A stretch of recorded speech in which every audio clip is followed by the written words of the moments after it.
Êxodo capítulo 20, verso de número 16, diz assim: não dirás falso testemunho contra o teu próximo. Vamos orar. Bendito Deus, Pai amado, mais uma vez queremos exaltar, ó Deus, a tua majestade, muito gratos por podermos nos reunir nesta manhã do dia do Senhor, a fim de bendizer, ó Deus, o teu santo nome. Como é bom e agradável é viver, ó Deus, unido com os nossos irmãos. Como é bom poder ter plena convicção de que o Senhor se agrada em falar ao nosso coração por meio da Escritura. E nós rogamos, ó Deus, neste instante, que o Senhor venha tratar conosco, santificando-nos para Ti mesmo. Essa é a nossa oração, Senhor, em nome de Jesus. Amém. Meus irmãos, conta-se uma história antiga, e sempre que eu vou contar essa história, eu digo que eu não cheguei à conclusão ainda se ela foi uma história de Tomás de Aquino ou se de Agostinho, porque eu já ouvi a história sendo contada a respeito dos dois. Que ele estava estudando em seu quarto e os seus amigos queriam pregar uma peça nele, e entraram no quarto correndo e gritaram assim: "O Aquino, tem uma vaca voando lá fora." E ele se levanta e sai correndo e começa a olhar para o céu, e começa a procurar a tal vaca voadora. E então os amigos começam a rir da cara dele, dizendo assim: "Mas você é um tolo, você acredita mesmo que uma vaca pode voar?" E a resposta dele foi: "Olha, é melhor acreditar que uma vaca voa do que um crente minta." E essa história ficou bastante conhecida, e ela retrata bem a maneira como nós lidamos com a verdade. E quando você olha para a nossa sociedade, você percebe que a sociedade lida de forma bastante hipócrita em relação à questão da verdade e da mentira, sobretudo em tempos que as pessoas querem deixar de lado os absolutos e querem dizer que a verdade é algo relativo. Mas a hipocrisia está, por exemplo, nos pais que dizem aos filhos que eles não podem mentir e ensinam corretamente. A mentira é pecado, mas que se veem no direito de mentir se a mentira for, entre aspas aqui, para o bem dos filhos. Já viu o pai mentindo para o bem dos filhos? Quando o filho quer ir em algum lugar muito perigoso e o pai fala assim: não vai lá não, porque lá tem um bicho papão. Não, estou falando isso aí é porque se ele for, ele vai acabar se machucando. Então é melhor falar que tem um bicho papão e fazer com que o menino saia ali de perto. Ou o mesmo pai que fala que não se pode mentir. E essa questão está tão impregnada na sociedade que você tem um dia dedicado à mentira. 1º de abril, dizem aí alguns, é o dia da mentira, dia inclusive que muitos crentes entram na tal da brincadeira. Agora, quando você olha para a Escritura, você percebe que Deus leva a verdade muito a sério. Tão a sério que Provérbios capítulo 26, você tem um texto que diz assim: como o louco que lança fogo, flechas e morte, assim é o homem que engana o seu próximo e diz: fiz isso por brincadeira. Talvez esse fosse um texto bom para você colocar na parede de casa lá por perto do dia 1º de abril. Como um louco que lança fogo, flechas e morte, assim é o homem que engana a seu próximo e diz: eu fiz por brincadeira, eu estava só brincando. E o penúltimo mandamento das 2 tábuas aqui que o Senhor entrega a Moisés trata exatamente desta questão. O Senhor está ordenando o seu povo a não dar falso testemunho contra o seu próximo. O mandamento tem a ver então com a forma como nós lidamos com a verdade. Como eu tenho mostrado aqui, os mandamentos sempre abrangem mais do que aquilo que está só formulado ali naquela sentença direta. E os fariseus, por causa de olhar somente para a letra da lei, sem pensar no que está por trás daquele mandamento, eles acabavam rebaixando as exigências do mandamento ou dos mandamentos do Senhor. É por isso que é importante olhar para o mandamento e verificar quais são as verdades que são ensinadas aqui neste 9º mandamento. Como eu sempre tenho dito, a primeira é a mais óbvia. Deus aborrece o falso testemunho. Deus abomina o falso testemunho, ou Deus abomina a mentira, para ser mais categórico. O mandamento está falando diretamente contra o falso testemunho acerca do próximo. Veja, não dirás falso testemunho contra o teu próximo. Quando você olha para o livro de Provérbios, você percebe que o quanto essa atitude aborrece ao Senhor. Dê uma olhada, abra aí a sua Bíblia em Provérbios, capítulo de número 6. E na literatura de sabedoria, você encontra algumas aplicações bastante interessantes dos mandamentos, tanto em Provérbios quanto em Eclesiastes, por exemplo. Aqui em Provérbios, todos os textos que vão lidar com a questão de não falar a verdade são aplicações do 9º mandamento. Provérbios capítulo 6, eu vou ler a partir do verso de número 16. 6 coisas o Senhor aborrece, e a 7ª a sua alma abomina. Veja que ele está falando aqui de uma gradação, certo? De pecados. Para aqueles que não estão acostumados com esse tipo de linguagem, a Bíblia não diz que todos os pecados são iguais, no sentido de abrangência e de consequências, inclusive. Todos os pecados são odiosos diante de Deus, todos.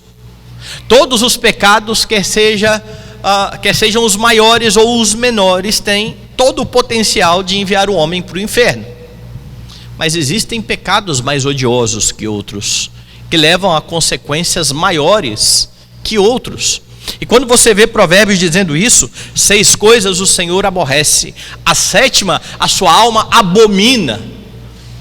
Dê uma olhada então na lista: olhos altivos, língua mentirosa, mãos que derramam sangue inocente, coração que trama projetos iníquos, pés que se apressam a correr para o mal, testemunha falsa que profere mentiras, e o que semeia contendas entre os irmãos. A atitude que o Senhor abomina, então, conforme Provérbios, está associada à questão do falso testemunho. Veja que ele repetiu por 2 vezes. No 17, ele fala da língua mentirosa.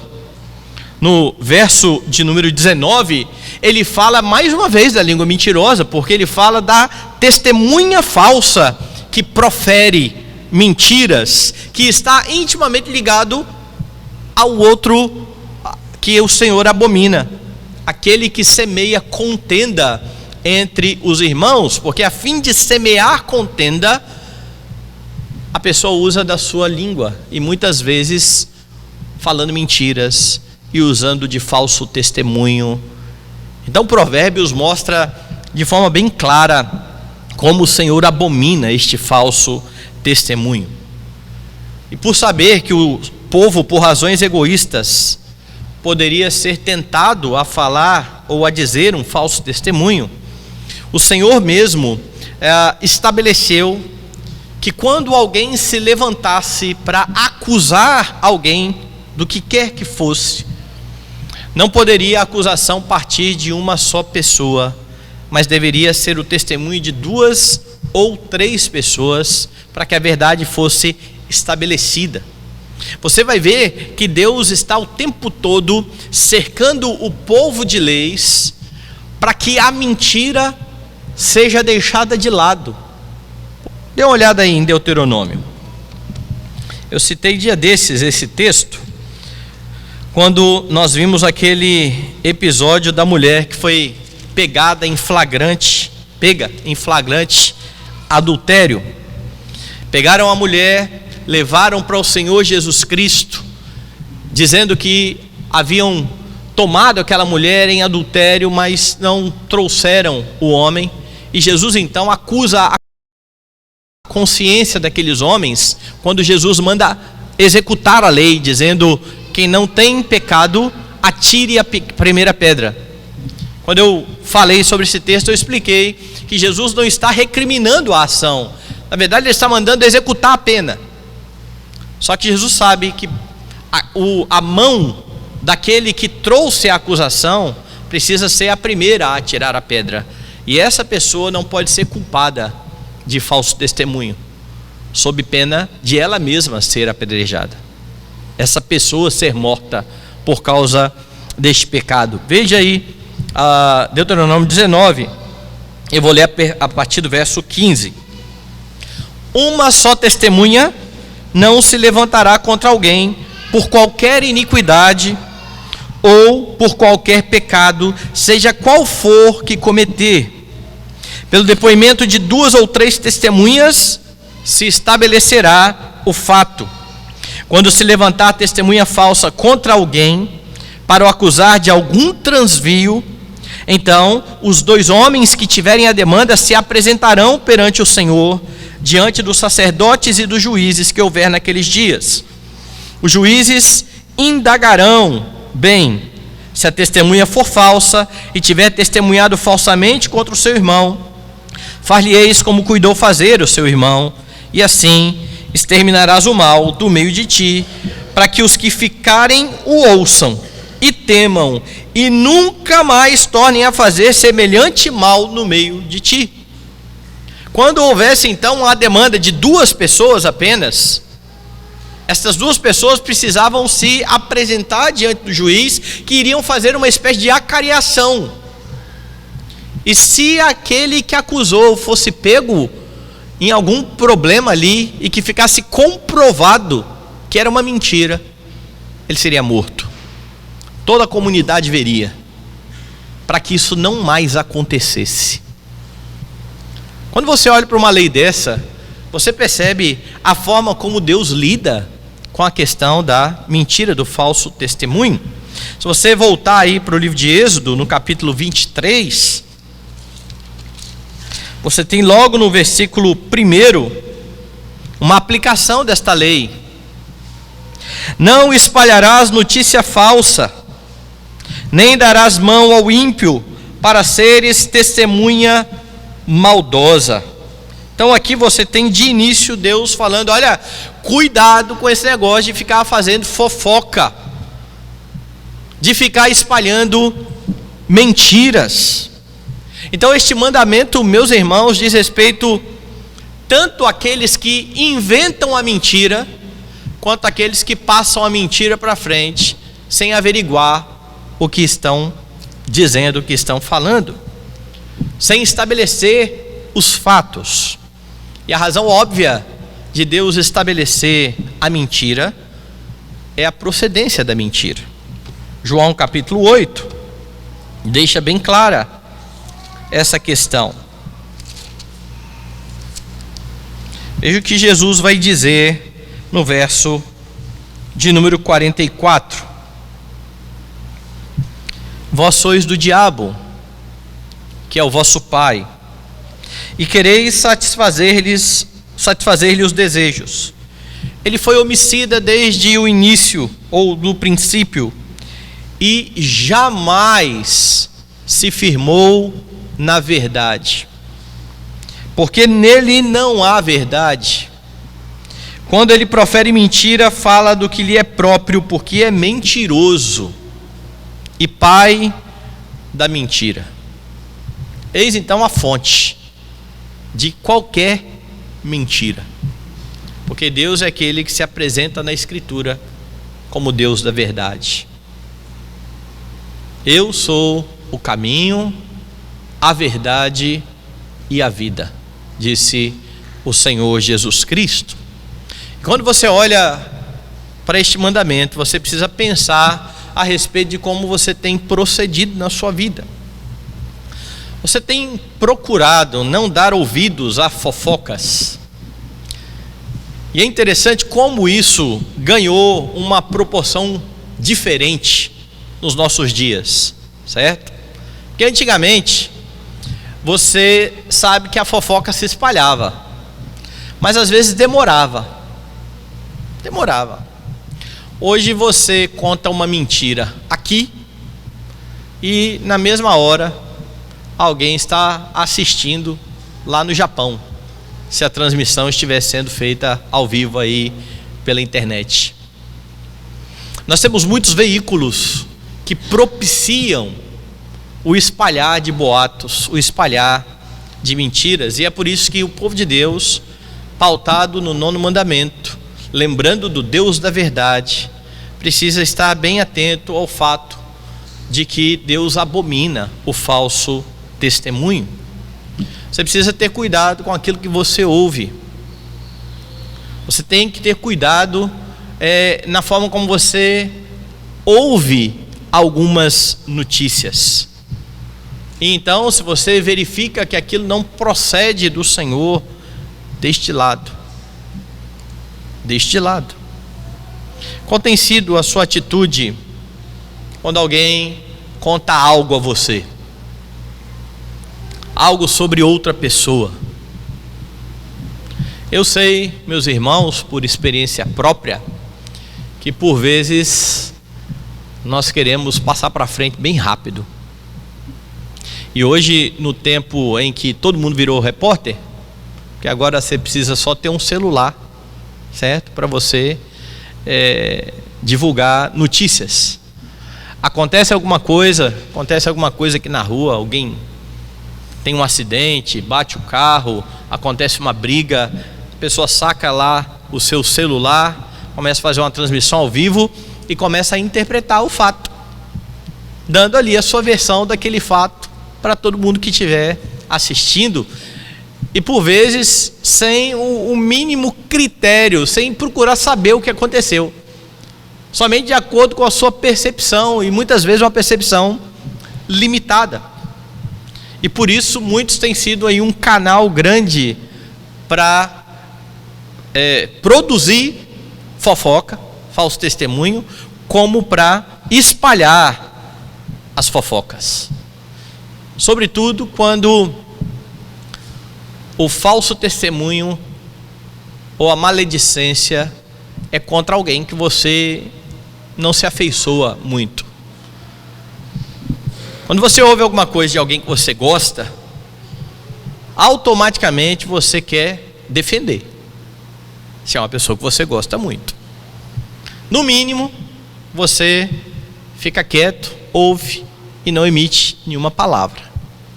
Mas basta alguém falar um pouquinho, uma coisinha sequer, de alguém que você não gosta muito, que o ouvido parece que ganha uma amplitude maior, fica igual uma parábola, e nós queremos saber os detalhes, porque muitas vezes nós queremos passar isso para frente. Afinal de contas, a reputação do outro não me interessa. Eu não quero saber se é verdade ou se é mentira, dependendo de quem esteja aí na boca das pessoas. Então, quando alguém faz algo que você não gosta, você precisa ter muito cuidado.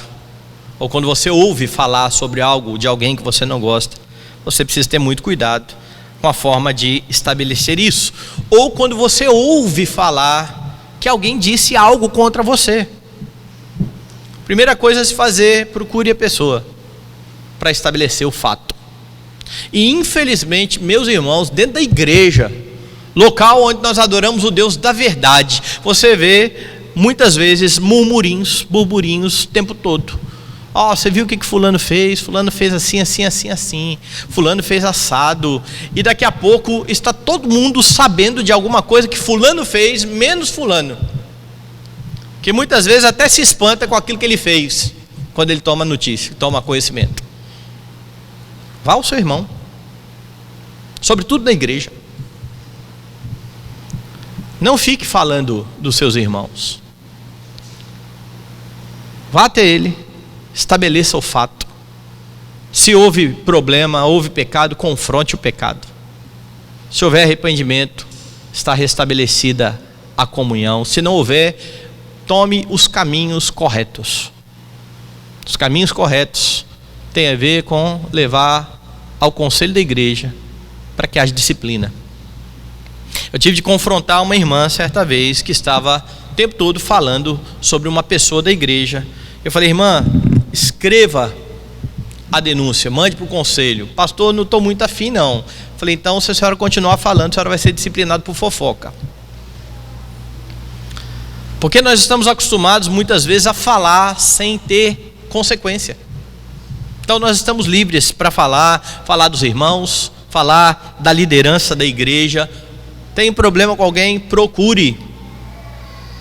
Porque até mesmo quando você fala uma verdade sobre alguém com o intuito de manchar a reputação dessa pessoa, isso se enquadra em quebrar o mandamento de dar falso testemunho. Não porque o que você falou seja mentira, mas porque a sua intenção em contar aquela verdade era uma intenção pecaminosa, de prejudicar alguém e de fazer com que outras pessoas tenham uma impressão errada sobre um outro. Cuidado. Lembre-se sempre que dar ouvidos à mentira é dar crédito ao diabo. Então, quando o Senhor diz que você precisa resistir ao diabo, isso implica em resistir à mentira e à vontade de passar para frente aquilo que pode ser enquadrado como falso testemunho. É preciso muito cuidado também nos nossos ambientes familiares, relação de marido com mulher, pais com filhos. Precisa haver verdade, precisa o tempo todo haver diante do Senhor uma disposição em não dar falso testemunho. E o que nós vemos muitas vezes são filhos que não falam para os seus pais a respeito da sua vida, exceto quando as coisas estão pegando, quando chegou num nível de problema em que ele não vai dar conta de lidar sozinho, aí ele procura pai, procura mãe, procura alguém. Ou maridos e mulheres que simplesmente acham que não precisam lidar um com o outro com a verdade. Cuidado para que os lares não estejam aí sendo edificados sobre mentiras. Cuidado com a forma como você lida no seu trabalho, porque é muito fácil para que os crentes também deem falso testemunho nas suas profissões. Eu sei que há profissões onde isso vai ser mais propício e umas que vão ser menos propícios, eu sei. Mas em qualquer profissão, você tem oportunidade de mentir e de dar o falso testemunho. Um advogado pode, por exemplo, inventar alguns dados para poder inocentar o seu cliente ou para tentar acusar o outro. Ele pode distorcer fatos, o que é dar falso testemunho. Um contador que começa a fazer algumas coisas para que a empresa que deve X pague menos do que deve, e então começa a inventar notas fiscais. Mas é assim mesmo, pastor? Eu falei: eu cansei de fazer isso. Eu trabalhei em escritório de advocacia,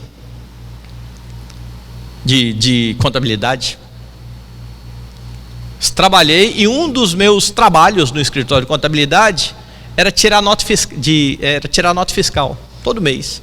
O bloco de nota fiscal não ficava na firma, ficava no escritório. Então a gente pegava as entradas, quanto foi que essa pessoa comprou, quanto que ela quer pagar de imposto. Então eu emitia um talão inteiro de nota fiscal, 2 refrigerantes, uma pizza, sei lá o que essa pessoa vendeu. Com adendo, eu nem era crente nessa época, ok? Eu não tinha ideia. Para mim era a coisa mais natural, mais normal do mundo. Mas eu trabalhava no escritório de um cristão. E isso é terrível. Porque talvez alguém diga assim: não, pastor, mas isso é do mercado. É assim que funciona. Porque se o contador se recusa a fazer isso, o cliente vai procurar outro contador que procure. O crente que entendeu que deve entrar nesse meio, ele precisa lidar com a verdade. Ou o pessoal que trabalha na área de marketing, talvez a área hoje mais afetada com a questão da mentira. Vendedores que diante dos seus clientes olham e se fosse falar a verdade, o cliente não compraria a roupa ou o sapato. Porque por vezes tem cliente que entra e não tem ninguém com ele, é só o vendedor que está ali. E o vendedor fala: olha, ficou uma beleza em você. Ficou nada, ele quer vender só. Como é que crentes lidam nesses ambientes? Porque nós começamos a dar outros nomes mais bonitos à mentira. Eu digo que um dos nomes que a gente costuma mais dar à mentira é etiqueta. Em nome da etiqueta a gente mente. A gente fala que gostou de uma comida que não gostou. A gente faz porque, afinal de contas, segundo quem aí está fazendo uso da etiqueta, eu não quero ofender as pessoas. Mentira. Isso é mentira. Isso é mais uma mentira contada para justificar a outra mentira. O que está em jogo não é a pessoa. O que está em jogo é você. E o que as pessoas vão pensar de você. Se você disser a alguém, por exemplo: olha, não foi do meu agrado. Não gostei muito. É claro que com isso você tem as pessoas que vão lá para o outro lado, né? E viram aí os super sinceros. E falam a verdade de qualquer forma, sem a preocupação de ofender. Isso também é errado, isso também é pecado. Nós não podemos nem ser insensíveis, já que a Escritura diz que a verdade precisa ser dita em amor, e nem transigir com a mentira. Não existe mentira com boa intenção. Eu acho que eu contei isso aqui algumas vezes, mas alguns não me ouviram. Eu tive uma senhora aqui no gabinete, e até hoje eu tento lembrar como que ela veio parar no gabinete aqui e não me lembro. Eu só sei que ela veio aqui e para aconselhamento, e num determinado momento da nossa conversa ela disse assim para mim: pastor, eu odeio mentira. Eu odeio, eu não conto mentira. Eu falei: eu também não gosto de mentira não, mas de vez em quando eu falo. Aí ela regalou o olho assim e falei: eu peco. Às vezes tem pressão, eu acabo falando algo que não condiz com a verdade. Mas a senhora, eu acho que mente também. Aí ela ficou olhando ressabiada para mim. Falei: se a senhora conhece Poliana? Ela falou: não. Poliana é minha esposa. Imagina eu ligando agora para minha esposa e falando: Poliana, prepara um bolo, que eu vou levar a Dona Maria aí em casa para comer um bolo. E a senhora está morrendo de fome. E a senhora então vai. E chega em casa, tem um bolo bonito que minha esposa fez, cafezinho quente. A senhora pega um pedaço grande de bolo, porque está com fome. Primeira garfada grande que a senhora botou na boca, salgado o bolo, mas muito sal. Então a senhora falou assim: bom, tem um cafezinho aqui, eu vou pegar o café para tirar o sal do bolo. Tomou o café também estava salgado, porque minha esposa, na pressa, trocou os potes. Ela salgou tudo. Onde tinha que botar açúcar, ela botou sal. E nesse momento que a senhora está assustada aí com essa avalanche de sal, minha esposa pergunta assim: Dona Maria, a senhora gostou? O que a senhora responde? Ela ficou assim: falou: pastor, eu vou dizer que eu gostei. Eu falei: mas isso não é mentira, Dona Maria? Falou assim: pastor, mas eu vou magoar a sua esposa? Eu falei: entendi. Minha esposa preparou o bolo com tanto carinho, não foi? Ele falou: foi. Eu falei: a senhora tem irmã? Ela falou: tem. Se acontecesse isso na casa da sua irmã, o que a senhora faria? Ela falou: eu ia dizer para ela: que bolo ruim, hein? Eu falei: mas a senhora não se importa com a sua irmã? Ela falou: minha irmã me conhece, pastor. Aí eu voltei no ponto. Falei: a senhora não está preocupada em ofender minha esposa, a senhora está preocupada com o que minha esposa vai pensar da senhora. Fiz o bolo com todo carinho, e essa mal educada falou que estava ruim. que está em jogo não é minha esposa, é a sua reputação. Porque, irmãos, não existe pecado em favor do outro. Não existe mentira em favor do outro. Cada um é tentado pela sua própria cobiça, quando essa o atrai e seduz. É isso que Tiago diz. Mas às vezes nós tentamos dar uma dourada aí na pílula e dizer: não, nós estamos mentindo porque nós nos importamos com outras pessoas. A mentira é por causa de você, porque você por vezes não sabe lidar com a consequência que pode vir da verdade ser estabelecida. Deus aborrece o falso testemunho. Deus então exige que se fale a verdade. Eu tenho dito aqui que toda proibição traz consigo uma obrigação. Você tira um pecado, você coloca uma virtude no lugar. Então a mentira procede do diabo. Você é crente, você foi lavado e remido pelo sangue do Cordeiro, daquele que é a verdade. Dar falso testemunho é assentir com o diabo. Falar a verdade é ser piedoso, é ter compromisso com o Deus da verdade. É por isso que Paulo exorta os crentes dizendo assim, os crentes colossenses: não mintais uns aos outros, uma vez que vos despistes do velho homem com seus feitos, e vos revestistes do novo homem que se refaz para o pleno conhecimento, segundo a imagem daquele que o criou. O novo comportamento dos crentes agora precisa ser comprometido com a verdade, semelhante ao Senhor Jesus Cristo. Mas como eu já disse, a verdade não é para ser dita de qualquer forma. A verdade precisa ser dita em amor. É isso que Paulo fala aos Efésios: falando a verdade em amor, cresçamos em tudo naquele que é o cabeça. A ideia de falar a verdade em amor é que a verdade, ela precisa ser usada para edificação. É por isso que, voltando então ao que eu falei no ponto anterior, quando você fala a verdade com um fim que não seja a edificação, quando você fala a verdade para magoar alguém, para destruir a reputação de alguém, isso se enquadra em falso testemunho, em maledicência. Cuidado para não achar aí que somente porque está falando a verdade, você está fazendo o que é correto. E eu creio que é por pensar desta forma, que a verdade precisa ser dita em amor, que Paulo escreve aos Coríntios, no capítulo 13, dizendo que o amor se regozija na verdade. O amor se alegra na verdade.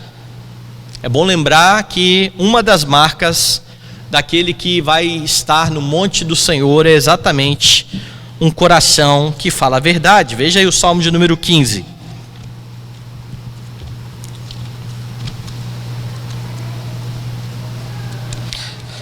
Salmo 15, a pergunta inicial: quem, Senhor, habitará no teu tabernáculo? Quem há de morar no teu santo monte? Versículo 2 começa dizendo: que vive com integridade, pratica a justiça, de coração fala a verdade.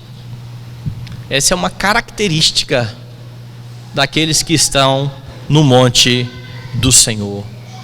Você precisa ser zeloso com a verdade, e você precisa ser zeloso com o compromisso de falar a verdade em amor, para a edificação do seu irmão e não por conta dos seus compromissos egoístas.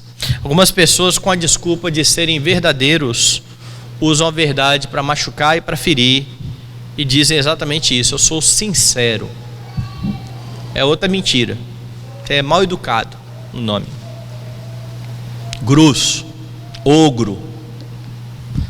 Mas sincero não é uma boa palavra aqui, porque a sinceridade vinda da parte de Deus, ela precisa estar comprometida com o amor. Você não machuca pessoas em nome da verdade. É claro que com isso eu não estou dizendo que você evita falar a verdade com medo de machucar as pessoas. Por exemplo, a proclamação do Evangelho, por si só, vai machucar algumas pessoas. Vai machucar o orgulho de algumas pessoas. E os crentes não podem deixar de proclamar o Evangelho por causa das pessoas que estão se sentindo ofendidas. Porque esse é o discurso dos nossos dias. Qualquer coisa ofende. Então, se por um lado nós sabemos que você não pode falar de qualquer jeito, por outro lado, você não pode cair na mentira de que, em nome aí de não ofender quem quer que seja, você tem que ficar quieto sempre. Porque alguns vão tentar resolver a questão da seguinte maneira: bom, eu não posso dar falso testemunho, é só eu não falar nada. Não adianta fazer aí um acordo de mudez com você mesmo. Não adianta. Evitar falar com medo de conflito está errado. Mas ainda, nesse sentido, você precisa estar bem comprometido com a Escritura, a fim de não dar crédito àqueles que ensinam mentiras. E está cheio de crente seguindo aí nas redes sociais pastores que não têm compromisso com a verdade e pessoas que não têm compromisso com a verdade. Eu fiquei espantado agora porque morreu o ex-papa, e então alguns pastores começaram a ir para a rede social falar que é uma grande perda para a teologia. Eu ouvi um, inclusive, dizendo que o melhor livro de cristologia que existe foi escrito pelo Papa, falecido Papa. Como é que um presbiteriano, pelo menos, assente com uma declaração dessas? Porque se você olhar para a confissão de fé nossa, a confissão é bem clara. O Papa é o anticristo. É assim que a confissão de fé estabelece. Como é que o melhor livro sobre Jesus Cristo é escrito por um anticristo? Crentes não dão ouvidos a falsos mestres. Eles podem até saber o que os falsos mestres estão dizendo. Eu já li muita porcaria para saber o que está sendo dito. Crentes não aprendem com falsos mestres. Crentes aprendem com o Deus da verdade, que estabeleceu mestres de verdade. Cuidado para não ficar dando crédito à mentira na boca de pretensos pastores ou pretensas pessoas que falam em nome de Deus. O problema é que num tempo como o nosso, afirmar que se deve falar a verdade, para muitos é complicado, porque cada um tem a sua própria verdade.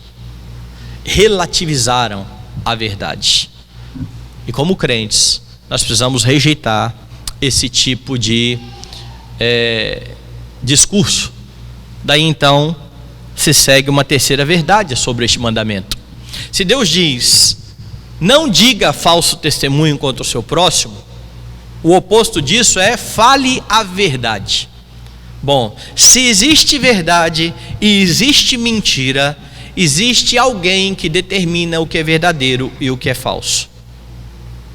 Então a terceira verdade do mandamento é que Deus, por meio da palavra, é quem estabelece o que é verdade.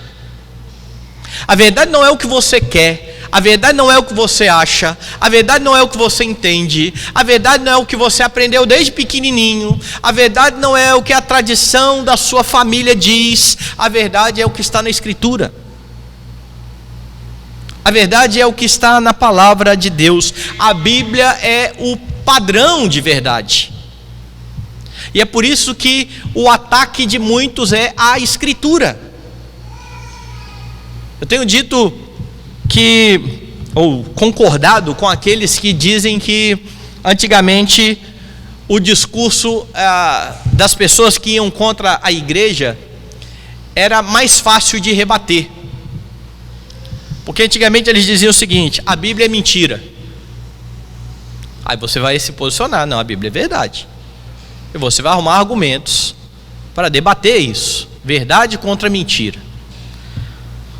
Hoje o ataque é mais sutil. A Bíblia é uma verdade. Admite-se que a Bíblia é uma verdade. A Bíblia é uma verdade ao lado do livro de Mórmon, ao lado do Alcorão, ao lado do Evangelho conforme Allan Kardec, ao lado do Manifesto Comunista, ao lado de qualquer filosofia humana. A Bíblia é uma verdade. Escolha. E porque você tem várias verdades aí no mercado, os crentes deixam de aferir os outros pensamentos por meio da Escritura e compram pensamentos, compram teorias seculares que tentam explicar a vida, explicar o homem, explicar por que agimos como agimos, explicar por que o mundo está tão terrível, sem considerar a palavra de Deus. Por quê? Porque a Bíblia é só mais uma verdade. Na verdade, estas outras verdades aqui até complementam a Escritura. E tem muito crente embarcando nessa. Deus estabelece o que é correto, porque Jesus é a verdade. E este que é a verdade, ao orar como um sacerdote, rogou ao Pai que santificasse a sua igreja na verdade. Mas ele não deixou para que as pessoas descobrissem onde está a verdade. Santifica-os na verdade. A tua palavra é a verdade. Acabou.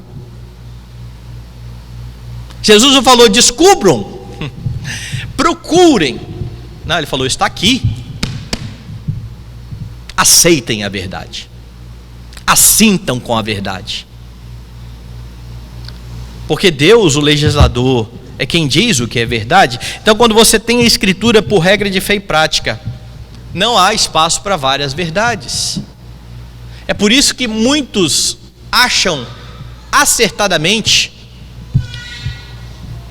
e acusam o cristianismo acertadamente de ser exclusivista. Porque Jesus reivindica a exclusividade. Ele não diz que é um caminho. Ele diz que é o caminho, o único, a única porta, o único pastor, do único rebanho. Ele não diz que ele é uma opção de pensamento. Ele diz que ele é a verdade. Fora de Cristo é mentira. E se você estiver firmado em Cristo, você tem condições de cumprir o 9º mandamento. Somente nele, que é a verdade, você terá condições de fazer isso. E esse conceito, meus irmãos, é muito importante, sobretudo quando você vive numa sociedade que tem a tendência de considerar todas as opiniões verdadeiras, ainda que elas sejam contraditórias. E é incrível isso. Você vê uma pessoa que diz, não, isso é verdade, mas isso também é verdade. Você tem crentes assim, crentes que ouvem um pastor de teologia reformada e ouvem, por exemplo, um pentecostal e gostam de ambos e não vê problema em ambos e diz que é edificado com ambos que estão falando exatamente o contrário, por causa dessa tendência de não, cada um na sua. O ensino bíblico não dá margem a essas coisas. A verdade está na palavra. Davi expressou isso no Salmo 119. A tua justiça é justiça eterna e a tua lei é a própria verdade. Você tem procurado conhecer esse livro? Você tem procurado crescer no conhecimento de Cristo? Porque, meus irmãos, quem não conhece a Escritura não tem condições de julgar o que quer que seja apresentado a eles. E todo dia você é apresentado a notícias, todo dia você é exposto aí a seriados, desenhos animados, músicas. Todo dia você é exposto a teorias de homens que tentam explicar o mundo, e você vai absorvendo, por vezes sem filtro, porque simplesmente você não tem filtro. Porque sem conhecer a Escritura, não há como discernir estas coisas. E aí você vai dar mau testemunho ou falso testemunho, vai ser maledicente contra aqueles que se posicionam ainda. Ah, fulano é arrogante, ele acha que tem a verdade? Eu me lembro de uma pessoa que perguntou para mim assim: pastor, o senhor acha que tudo que o senhor ensina está certo? Eu falei: eu acho. Se eu não achasse, eu seria um tolo de ensinar mentira. Se você me perguntar se há a possibilidade de eu estar ensinando alguma coisa que é errada, existe. Mas até agora ninguém me mostrou. Se você abrir a Bíblia e me mostrar e me convencer da verdade. Mas é uma tolice você dizer que você acha que está ensinando algo que está errado. Se você acha que está ensinando algo que está errado, para de ensinar. Para. Não, isso é arrogante. Não, isso não é arrogância. Isso é convicção. Você precisa ter opiniões bem firmadas na palavra de Deus. E de novo, a não ser que alguém abra a Escritura e te prove que está errado, mantenha-se firmado na verdade. Conheça a sua Bíblia. Quando você ouve alguém que você gosta de ouvir, você continua atento à verdade ou você baixa a guarda? Tem um professor que dizia muito isso. Ele falou assim: rapaz, quando vocês ouvem alguém que vocês não gostam muito de ouvir, parece que você ouve já disposto a procurar qualquer heresia que saia da boca da pessoa. Então você liga todas as anteninhas aqui. A pessoa deu um desvio, falou uma vírgula errada, usou um pronome errado, apontou. Quando você ouve alguém que você gosta, parece que os filtros todos caem. Pode falar à vontade. E aí você vai assentindo com tudo que é falado. Nós não temos compromisso com as pessoas que nós gostamos. Nós temos compromisso com a verdade. E mesmo que seja alguém que a gente goste muito, que esteja falando contra a Escritura, rejeite. Não a pessoa, rejeite o ensino. Verdades do 9º mandamento. Deus aborrece o falso testemunho. Deus exige que se fale a verdade. Deus determina o que é verdade. Quando Paulo escreveu a sua segunda carta, ele afirmou ter ficado sobremodo alegre em ter encontrado na igreja aqueles que andam na verdade, de acordo com o mandamento que eles haviam recebido. Andar na verdade, meus irmãos, é andar com Jesus Cristo. Quem não anda com Cristo, não anda na verdade.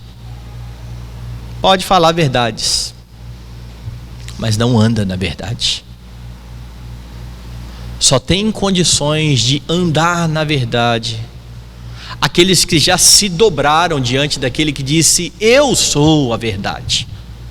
Aqueles que já confessaram os seus pecados, assentindo com aquilo que ele disse a respeito dos seus pecados e da sua miséria e da sua falta de condições de ser salvo e da sua necessidade de um Redentor. E essa é a atitude que Deus requer daqueles que estão em Jesus Cristo, que continuem andando na verdade. Agora lembre-se que Jesus foi morto pela quebra do 9º mandamento. Se os homens não tivessem quebrado o 9º mandamento, Jesus nunca teria sido condenado, porque a autoridade que o julgava dizia: eu não vejo nele crime algum, esse homem não tem por que ser condenado. É aí nesse momento então que eles levantam falsas testemunhas para acusarem a Jesus. E o Deus da verdade, soberano, que usa inclusive os atos maus dos homens para cumprir a sua vontade, levou à morte o seu filho por causa de homens que se levantaram quebrando o mandamento. Cristo morreu na mão de mentirosos. Cristo morreu por causa de mentirosos, para que pessoas que eram mentirosas pudessem agora ser libertas também desse pecado e pudessem viver na verdade. Jesus foi condenado por falar a verdade, por reafirmar o tempo todo que ali estava o Filho de Deus, que ali estava aquele de quem as Escrituras falavam. Não havia mentira em sua boca. E ainda assim ele morreu por transgressores, sendo você que está em Cristo um daqueles que foi alvo desta morte bendita. Viva na verdade. Não transija com a mentira. Deixe de lado as fofocas. Procure pessoas com quem você tem que tratar, porque cada vez que você deixa de tratar com as pessoas de quem você está falando para outros, você está mais uma vez quebrando o mandamento do Senhor. Então viva cada um dos seus dias para a glória do Deus da verdade. Vamos orar.